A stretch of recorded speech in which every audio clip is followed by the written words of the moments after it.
Aktiviti pada hari ini kita tumpu kepada pembersihan untuk plogging kawasan Pantai Batu Layar, yang mana kita dapati banyak kekotoran ataupun sampah-sampah yang terhasil daripada aktiviti luar daripada aktiviti pelancongan di sini.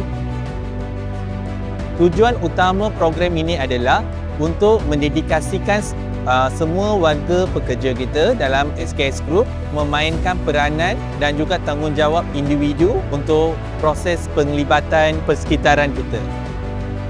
Setiap tahun memang kita buat CSR, kita membersihkan pantai bersama dengan kita punya tim untuk pelancong-pelancong yang datang di kawasan Pantai Batu Layar supaya sektor dekat sini dalam keadaan terjaga.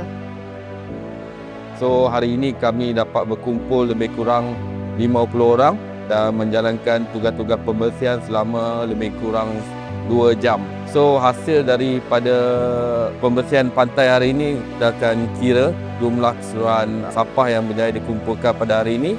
Saya amat berterima kasih kepada semua pihak yang terlibat. Semoga usaha-usaha ini dapat dijalankan lagi pada masa akan datang.